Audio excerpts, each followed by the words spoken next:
శుభకార్యాలకు పూజార్ల కోసం వెతుకుతున్నారా? ఇక నుండి అవసరం లేదు. పూజారీస్.com లో అతి తక్కువ ధరలకే పూజార్లను ముందే బుక్ చేసుకోండి. వెంటనే కాల్ చేయండి. నమస్తే. ప్రస్తుతం మనతో ఉన్నారు ప్రముఖ ఆధ్యాత్మికవేత్త, ప్రముఖ జ్యోతిష వాస్తు పండితులు మనతో సూర్యనారాయణ శర్మ గారు ఉన్నారు. వారితో మాట్లాడదాం. నమస్కారం గురుగారు. నమస్కారం అమ్మ. శుభం బియాదు. గురుగారు, ఇప్పుడు మనకి 2024 సంవత్సరంలో అసలు 12 రాశుల వారికి ఏ విధంగా ఉంటుంది? ముందుగా మేషరాశి వారికి అండి అసలు ఏ విధంగా ఉంటుంది ఈ సంవత్సరం మొత్తం? తప్పకుండా అమ్మ. మనం రాశి ఫలాల గురించి మాట్లాడుకుంటున్నప్పుడు ఎప్పుడు కొత్త సంవత్సరం ఉగాది నుండి చెప్పుకోవాలి. పంచాంగ ప్రకారం అయితే మీరు సంవత్సరం మొదలు నుండి అడుగుతున్నారు కాబట్టి ఖచ్చితంగా ఈ సమయంలోని కొన్ని గ్రహాలు ఉంటాయి. అవి స్టాండర్డ్గా ఈ సంవత్సరం అంతా ఉండేవి, కదలకుండా ఉండే కొన్ని గ్రహాలు ఉన్నాయి. అందులో మొదటిది అంటే గురుడు. గురుడు ఏంటంటే ఈ సంవత్సరం జనవరి నుండి ఏప్రిల్ వరకు ఆల్మోస్ట్ మేషరాశిలో ఉంటాడు. అలాగే రాహు ఈ సంవత్సరం అంతా మీనరాశిలో ఉంటాడు. అలాగే శనీశ్వరుడు కుంభంలో ఈ సంవత్సరం అంతా ఉంటాడు. సో ఈ 3 గ్రహాలలో రాహు, శని, అలాగే గురుడు, ఈ 3 గ్రహాల యొక్క మూమెంట్స్ని బట్టి మనకేంటంటే అన్ని రాశుల వారి యొక్క మూమెంట్స్ అన్నీ మారుతుంటుంటాయి అన్నమాట. సో మొట్టమొదటి మనం మేషరాశి గురించి మాట్లాడుకుందాం.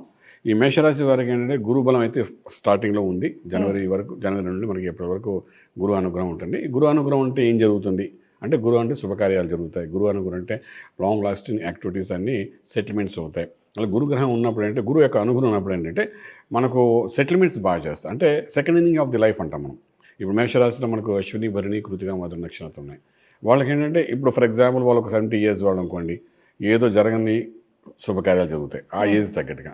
అదే చిన్నపిల్లలు అనుకున్నాము, 10 years 15 years వాళ్ళు అనుకున్నాము, వాళ్ళకి ఏమంటే ఎగ్జామ్స్లో మంచి మంచి మార్క్స్తో వచ్చి వాళ్ళు మంచి మంచి కాలేజ్లో సీట్లు రావడం అలాంటివన్నీ జరుగుతుంటాయి. అలాగే పెళ్లి కాని వాళ్ళకి పెళ్లి జరగడం, ఇల్లు కొనుక్కున్నాం అనుకుని ఎన్నాళ్ళ నుండి ఆగి ఉన్న వాళ్ళకి ఇల్లు అవకాశం కలగడం, భూమి పూజ చేసుకోవడం, శంకుస్థాపన చేసుకోవడం. అలాగే ఏంటంటే శుభకార్యాన్ని చేయడానికి అనుకూలంగా ఈ గురువు సింగిల్గా మేషరాశిలో అక్కడ కూర్చోడు. ఎప్పటి నుండి లాస్ట్ ఇయర్ నవంబర్ నుండి నవంబర్ 1వ తారీఖు నుండి అక్కడే ఉన్నాడు. అది ఏప్రిల్ 15 వరకు అక్కడ ఉంటాడనమాట. సో ఉంటాడు కాబట్టి, ఉంటాడంటే మా ఫ్రెండ్ కాబట్టి అలా చెప్తున్నాను, కంగారు పడకండి. గురుగ్రహం వాడు ఏం చేస్తారు అంటే అక్కడ నుండి పంచమ భావాన్ని చూస్తాడు, సప్తమ భావాన్ని చూస్తాడు, అలాగే 9వ భావాన్ని చూస్తాడు. అక్కడ పంచమ భావం అయ్యేసరికి ఏంటంటే మనకు సింహరాశి వచ్చింది. సింహరాశిలో ఉన్న వాళ్ళని కూడా వాడు చూస్తాడు. గురువు యొక్క దృష్టి పడుతుంది. అంటే ఒక గురు దృష్టి ఎప్పుడైతే సింహరాశి మీద పడుతుందో, అలాగే సప్తమ భావం అంటే తులారాశి, తులారాశిలో వాడిని కూడా చూస్తాడు వాడు. అక్కడ నుండి 9వ భావం, 9వ భావం అంటే ఇక్కడ ధనురాశి వాళ్ళని చూస్తాడు. ఈ 3 రాశి వాళ్ళని చూస్తూ వాడు మేషరాశి వాళ్ళని కూడా చూస్తాడు. అంటే ఏమైంది, ఈ 4 నెలలు ఫస్ట్ 4 months ఏం చేస్తున్నాడు అంటే వాడు డెఫినెట్గా ఈ 4 రాశి వాళ్ళకి, అందులో నక్షత్రం వాళ్ళందరికీ చక్కగా వాళ్ళకి మంచి సెటిల్మెంట్స్ చేయడము, ఈ ఏమైనా సమస్యలు ఉంటే పరిష్కారం చేయడము, లేదంటే మీ లైఫ్ ఇది అని సెకండ్ ఇన్నింగ్స్ ఆఫ్ లైఫ్ చూపించడం, రకరకాలుగా అన్నమాట వాడు సపోర్ట్ చేస్తాడు. సో వాడు అలా సపోర్ట్ చేస్తుంటే మేషరాశి వారికి ఏమంటే 12 రాహు కూర్చున్నాడు. 12 అంటే ఎక్స్పెండిచర్ ప్లేస్ మేడం, ఖర్చు పెట్టే జాగా అంటాం. అంటే మన సంపాదన ఉన్నా లేకుండా ఖర్చు పెట్టే ప్లేస్ అని అంటాం. కొంతమంది చూడండి సంపాదించకుండానే ఖర్చు పెడుతుంటారు, అప్పు చేసి ఖర్చు పెడుతుంటుంటారు. సో ఈ గురువు ఏం చేస్తాడంటే ఒక శుభకార్యం, మంచి మంచి పనులు చేయడానికి ప్రయత్నం చేస్తాడు. పక్కన రాహు ఆ మంచి పనులకు కావాల్సిన ఖర్చు అంతా ఏర్పాటు చేస్తాడు, చేసి ఖర్చు పెట్టేటట్టు చేస్తాడు అనమాట. సో రాహు వెనకాల ఉన్నాడు కాబట్టి డెఫినెట్గా సంపాదించింది ఖర్చు జరుగుతుంది ఎవరికి, మేషరాశి వారికి. అలాగే లాభంలో శనీశ్వరుడు ఉన్నాడు. అంటే లాభం ఇచ్చే పాపగ్రహాలు ఏకాదశంలో ఉంటే శుభ ఫలితాలు ఇస్తాయంటారు. అలాగే శనీశ్వరుడు ఏకాదశంలో ఉన్నాడు లాభంలో. అంటే శని లాభం ఇస్తాడు, రాహు ఏమో ఖర్చు పెట్టిస్తాడు, గురుడు శుభకార్యం కోసం విశేషంగా ఖర్చు పెట్టిస్తాడు. సో ఇలా ఉన్నా కాబట్టి మేషరాశి వారికి ఆర్థిక బలం బాగుంటుంది. అలాగే మనం తీసుకుంటే వ్యాపార బలం కూడా బాగుంటుంది. రకరకాలుగా అంత గురువు అనుగ్రహం అయితే మొదట 4 నెలలు ఉంది కాబట్టి బాగుంటుంది. గురువు అక్కడ నుండి ఏప్రిల్ తర్వాత మే నుండి వాడు వృషభంలోకి వెళ్ళిపోతాడు. అప్పుడు ఏమవుతుందంటే గురువు అనుగ్రహం ఉండదు వాళ్ళకి. సో వీళ్ళు చేయవలసిన పని ఏంటంటే ఈ 4 నెలల్లో వాళ్ళు చేయవలసిన పని ఏంటంటే ఈ సంవత్సరం సరిపడా మనం ఏం చేయాలి, planning, designing, program, goal, theme అంతా సెట్ చేసుకోవాలి. ప్రాపర్గా చేసుకుంటే ఈ ప్లాన్ ప్రకారం వెళ్ళిపోతుంటే తర్వాత గురువు అనుగ్రహం లేకపోయినా ఆ కంటిన్యూటీ విల్ బి దే అనమాట. సో అలా గురువు యొక్క బెస్ట్ ఉంది కాబట్టి డెఫినెట్గా వాళ్ళకి సంవత్సరం బాగుంటుంది చెప్పగలుగుతాం స్టార్టింగ్ నుండి. అలానే ఇప్పుడు వివాహ ప్రయత్నాలు చేస్తున్న వాళ్ళకండి ఈ సంవత్సరంలో అసలు ఏ విధంగా ఉండొచ్చు వాళ్ళకి? ఈ సంవత్సరం చేసే ప్రయత్నాలు ఏదైతే ఉందో మనం జనవరి 1st నుండి మనం మాట్లాడుకుంటున్నాం కాబట్టి ఆల్రెడీ గురువు అనుగ్రహం వాళ్ళకి నవంబర్ 1st నుండి వచ్చింది అన్నాం కదండి. సో ఇక్కడ నుండి ఈ జనవరి మాసం అంటే శూన్యమాసం అంటే పుష్యమాసంతో పెద్దగా సంబంధాలు ఏమి చూడరు. తర్వాత మాఘమాసం వస్తుంది, మాఘమాసం వివాహాలు చేస్తుంటారు. సో అటువంటి ప్రయత్నం చేస్తే ఫిబ్రవరిలో కానీ మొదలుపెట్టే సంక్రాంతి అయిన తర్వాత, మకర సంక్రాంతి అయిన తర్వాత మొదలెడతారు. అలా మొదలు పెడితే మాత్రం డెఫినెట్గా ఎప్పటి నుండో పెండింగ్ ఉన్న వివాహాలు కూడా జరిగిపోతుంటాయి. ఫర్ ఎగ్జాంపుల్ చెప్తాను మీకు, 29 ఇయర్స్, 30 ఇయర్స్, 32, 34 ఇయర్స్ అయినా పెళ్లి కాకుండా ఇబ్బంది పడుతున్న వాళ్ళు కొంతమంది ఉంటారు. అలాగే పితృదోషాలు, మాతృదోషాలు ఇలాంటివంటి వంశపారపర్యమైన దోషాలు ఉండి ఆ దోషం వలన అంటే వంశాన్ని ఎదగనీయకుండా చేస్తూ ఇబ్బంది పెట్టే పరిస్థితి జాతకాలు కొన్ని ఉంటాయి. ఉన్నప్పుడు ఈ గురువు అనుగ్రహంతో అవి జరుగుతుంటాయి అన్నమాట ఈ యొక్క సమయంలోని మనం చేసుకుంటే. అలాగే సంతాన దోషం కూడా ఉంటాయి కొంతమందికి. సంతానం ఎదుగుదల లేకుండా పిల్లలు పుట్టుకుని ఉంటుంటాయి, ఇబ్బంది పడి ఎన్ని ప్రయత్నాలు చేసినా ఈ మధ్య ఆర్టిఫిషియల్గా మెడిసిన్స్ అది వాడుతుంటాయి కదా, నాకు తెలియదు ఆ పేరు అనుకోండి, పిల్లల సంతానం కోసం చేస్తుంటారు. సో ఇవన్నీ చేసినా సక్సెస్ అవుతుందా లేదా, ఫెయిల్ అయినవి చాలా కేసెస్ కనబడుతుంటాయి. అంచేత ఏంటంటే ఈ గురు బలం ఉన్న సమయంలో కానీ మేషరాశి వారు కానీ, ఫర్ ఎగ్జాంపుల్ 8-9 ఇయర్స్ అయినా సంతానం కలగలేదు, వాళ్ళకి ప్రయత్నం చేస్తున్నాం, ఫెయిల్ అవుతుంది, అటువంటి వాళ్ళు ఈ గురువు అనుకున్న సమయంలో కానీ ఆ ప్రయత్నం చేసి దానికి సంబంధించి మంత్ర సాధన చేసుకుంటే అస్ట్రాలజికల్గా చూసుకుని వాళ్ళ జాతకం దశలో చూసుకుని చేయగలిగితే మాత్రం డెఫినెట్గా ఫస్ట్ 4 months అనేది గోల్డెన్ పీరియడ్ ఫర్ మేషరాశి వరకు చెప్పచ్చు మనం పూర్తిగా. అలానే ఇప్పుడు ప్రైవేట్ ఉద్యోగస్తులు ఉంటారు, గవర్నమెంట్ రంగానికి సంబంధించండి, అంటే వాళ్ళకి ప్రమోషన్స్ వచ్చే అవకాశం ఉందంటారా ఈ ఇయర్లో?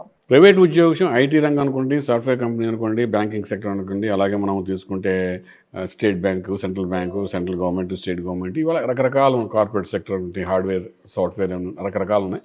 వీటన్నిటికి ఉద్యోగం చేస్తున్న వాళ్ళకి మాత్రం హైక్ అనేది ఉంటుంది, ఒక 30% హైక్ ఉంటుంది. ఈ మార్చి లోపల మీకు కనిపిస్తుంది ఏ ఉద్యోగం చేస్తే హైక్ అంటే ఉన్న దాంట్లోనే రావచ్చు, లేదా కొత్త ప్రమోషను, లేదా ఇంకో కంపెనీ ట్రై చేస్తే సక్సెస్ అవ్వచ్చు. అట్లీస్ట్ 25 to 30% హైక్ అనేది వాళ్ళకి కనబడుతుంది. అలాగే వ్యాపారస్తులు చూస్తే real estate, construction, steel, cement, iron, organic, agriculture, fast food centres ఇలాంటి రన్ చేసే రకరకాల వ్యాపారాలు ఉన్నాయి కదండి. వాళ్ళకి వ్యాపారంలో మాత్రం డెఫినెట్గా హ్యూజ్ ప్రాఫిట్స్ కనబడతాయి ఈ ఫస్ట్ 4-5 months. ఆ తర్వాత అది మెయింటైన్ అవుతూ వెళ్తుంటారు ముందుకి. సో ఫస్ట్ 4 months ఇలాగ ఉంది కదా అని కంప్లీట్ సంవత్సరం అంతా అలాగ ఉంటుంది మనం చెప్పడానికి అవకాశం. ఎందుకంటే గురువు ఒకసారి పక్కకు జరగానే ఇమ్మీడియట్గా దాని యొక్క ఇంపాక్ట్ తగ్గిపోతుంది. సో వాట్ ఎవర్ ఈవిడ చూడండి, మనం 2020లో ఫస్ట్ 10 ఓవర్లు బాగా కొట్టేయడం ఎవడైనాను, సెకండ్ వాళ్ళకి హ్యాపీగా ఉంటే కూల్గా వాళ్ళు విన్ అయిపోతుంటారు. అలాగే ఏంటంటే ఈ ఫస్ట్ 4 months అంటే జనవరి నుండి ఏప్రిల్ మధ్య మేషరాశి వారు ఏం చేస్తారో, ఎంత స్పీడ్గా చేస్తారో, ఎంత ట్యాకిల్ చేసి హ్యాండిల్ చేసి ఇంటెలెక్చువల్గా ప్లాన్ చేసి ప్రోగ్రామ్ చేస్తారో వాళ్ళకి నెక్స్ట్ కమింగ్ 8 months మోస్ట్ సక్సెస్ఫుల్గా వెళ్ళడానికి అవకాశం చెప్పచ్చు. అలానే ఇప్పుడు ఎక్కువగా కోర్టు సమస్యలు ఉన్న వాళ్ళకండి, వాళ్ళకి ఈ సంవత్సరంలో ఎలాంటి రిజల్ట్ అనేది ఉండొచ్చు? కోర్టు సమస్యలు ఇవన్నీ అంటే కుజుడు యొక్క ప్రభావం కనబడుతుందండి. కుజుడు ఉండే ట్రాన్సిట్ ప్రకారం యాజ్ అండ్ టుడే చూస్తే వృశ్చిక రాశిలో కుజుడు ఉన్నాడు. సో వృశ్చికం, ధనస్సు, మకరం ఇవన్నీ ఏంటంటే వీటికి పాజిటివ్గా వెళ్ళే కుజుడు పనిచేసేవాడు అనమాట. అంతకుముందు వృశ్చికానికి ముందు తుల, ఆ కిందకు మనకు వస్తే కన్యా రాశిలో ఉన్నప్పుడు అవేంటంటే నెగిటివ్ ఎనర్జీ ఫామ్ చేసేది చేస్తున్నమాట కుజుడు అనమాట. సో కుజుడు ఇప్పుడు పాజిటివ్గా ఉన్నాడు కాబట్టి వీళ్ళకి 7వ ఇంట్లో ఉన్న ప్రస్తుతానికి అయితే గోచార రీత్యా 7వ ఇంట్లోనే ఉన్నాడు. అక్కడ నుండి 8th house 9th house వస్తాడు కాబట్టి డెఫినెట్గా ఇష్యూస్ అన్నీ డైల్యూట్ అయ్యే అవకాశం ఉంది. అంటే దాని ఇంపాక్ట్ కొంత తగ్గుతుంది. అండ్ డెఫినెట్గా out of court way settlements కూడా బాగా జరిగే అవకాశం ఉంది చెప్పచ్చు. ఇప్పుడు వ్యాపారస్తులు ఉంటారు కదండి, ఏ రంగానికి సంబంధించిన వాళ్ళకి ఈ సంవత్సరం మొత్తం ఆదాయం ఏ విధంగా ఉండొచ్చండి? సంవత్సరం మొత్తం ఆదాయం అంటే మీరు పంచాంగం గురించి అడగండి, సంవత్సరం అక్కడికి వెళ్ళాలి, అది ఏప్రిల్ తర్వాత చూడాలి. ఇప్పుడు ఉన్న పరిస్థితి మనం చూసుకుంటే మాత్రం ఈ మేషరాశి వారికి ఇందాక మనం మాట్లాడుకున్నట్టుగా శని లాభంలో ఉన్నాడు కాబట్టి ఖచ్చితంగా ఏదోలాగా సోర్స్ ఆఫ్ ఇన్కమ్ పెంచుతాడు. రాహు 12 ఖర్చు పెట్టే స్థానంలో ఉన్నాడు కాబట్టి ఈయన ఎంత సంపాదిస్తే అంత ఖర్చు పెట్టిస్తాడు వాడు. ఖర్చు పెట్టడం అంటే 2 రకాలు ఉంటాయి. ఒకటి అవసరానికి ఖర్చు పెట్టడం, ఇప్పుడు మీకు ఇల్లు కావాలి కొన్నారు, అది అసెట్లా ఖర్చు పెట్టారు, డబ్బు అయిపోయింది, కానీ మిగిలిపోయింది కదా, అదొక రకమైన ఖర్చు. అలాగే మీ పిల్లలు ఉన్నారు, పిల్లలేమో రాత్రి నాకు ఆ బొమ్మ కావాలి, ఈ బొమ్మ కావాలి అంటారు, అది 10,000 ఖర్చు, తెల్లారితే 2 ముక్కలే ఉంటాయి, అది ఎందుకు పనికిరాని ఖర్చు అది. సో అది 2వ రకమైన ఖర్చు. ఈ ఖర్చులు కూడా 2 రకాలు ఉంటాయి. సో ఇప్పుడు ఏంటంటే ఈ గురువు మేషరాశిలో ఉన్నంతకాలం శుభకార్యానికి ఖర్చు బాగానే అవుతుంది, దానివల్ల శుభమైన ఫలితాలు. చూడండి, మనం ఇంట్లో పెళ్లి చేయాలంటే 8 లక్షలు ఖర్చు పెడతాం, ఆనందంగా ఖర్చు పెడతాం, అంతే కదండి. అదే కానీ మనకు ఏదో యాక్సిడెంట్ చేయింది మందులు వాటికి ఖర్చు పెట్టాలంటే ఇంట్లో పెద్దవాళ్ళకి అది ఇదేం ఖర్చురా బాబు అని అంటాం. 2 ఖర్చులే కదా, తేడా ఉంది కదా. సో ఇక్కడ ఏంటంటే గురువు ఏప్రిల్ వరకు ఉంటాడు కాబట్టి అంతవరకు శుభకార్యానికి ఖర్చులన్నీ బ్రహ్మాండంగా ఉంటాయి. ఆ తర్వాత ఈ రాహు ఏం చేస్తాడంటే ప్లానింగ్ మనం ప్రాపర్గా లేకపోతే మనం సంపాదించిన కూడా పూర్తిగా వాడు అల్లరి చేస్తాడు కాబట్టి కొంచెం ప్లాన్ చేసుకెళ్ళాలి. లేకపోతే రాహు మనం ఇన్కమ్ అంతటి ప్రాఫిట్ అంతటిని న్యూట్రల్ చేసేస్తాడు. షుడ్ బి మోర్ కేర్ఫుల్ అండి. గురుగారు, అంటే ఈ రాశి వారికి ఎలాంటి పరిహారం చేస్తే మంచిదండి? ఎక్కువ ఇప్పుడు గురువు అనుగ్రహం ఉన్నంతసేపు మనం కంగారు పడకలని చెప్పాం కదండి. కానీ ఏంటంటే ఇక్కడ ఈ రాశికి ఏంటంటే దక్షిణామూర్తి మహామంత్రాన్ని, మేధా దక్షిణామూర్తి మహామంత్రాన్ని కానీ సాధన చేసుకుంటూ వెళ్తే గురువు పక్కకి జరిగినప్పుడు కూడా ఆ మంత్ర సాధన చేస్తున్నప్పుడు ఏంటంటే ఆ గురువు యొక్క అనుగ్రహం ఉన్నట్టుగానే సక్సెస్ అనేది కనబడుతుంది, ఇంపాక్ట్ బాగుంటుంది. సో అటువంటి మంత్ర సాధన చేయడం, దక్షిణామూర్తి యొక్క మంత్రం మూలమంత్రం చదువుకోవడం, లేకపోతే ఆయనకి ఏదో అభిషేకాలు చేయడం, లేకపోతే ఆయన సంబంధించిన అంటే గురుమంత్రం, మేధా దక్షిణామూర్తిని గురుమంత్రం, అలాగే దత్తాత్రేయుడు వారు కానీ, అలాగే గణపతి మంత్రాన్ని కానీ, అలాగే మనకు సుబ్రహ్మణ్య స్వామిని కానీ, ఇలా ఈ 4 రకాలు అంటే అయ్యవారిని పూజ చేయాలి, అమ్మవారిని కాదు.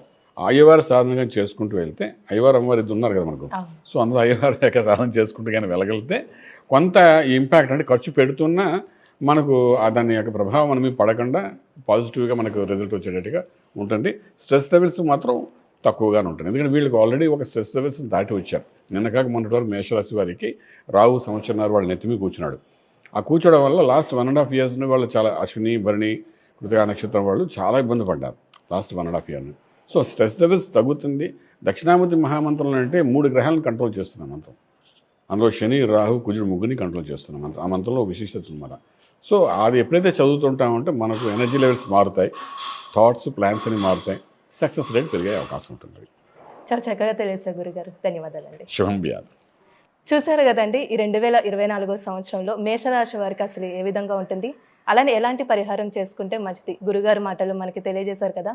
అలానే మీ జాతకానికి సంబంధించి కానీ, మీ ఇంటి వ్యాపార వాస్తుకు సంబంధించి ఎలాంటి విషయాలైనా మీరు తెలుసుకోవాలనుకుంటే స్క్రీన్ మీద కనిపిస్తున్న నెంబర్కి కాల్ చేసి గురుగారిని సంప్రదించవచ్చు. ఇలాంటి విశేషమైన అంశాలతో మళ్ళీ మేము ముందుంటాను. ధన్యవాదాలు.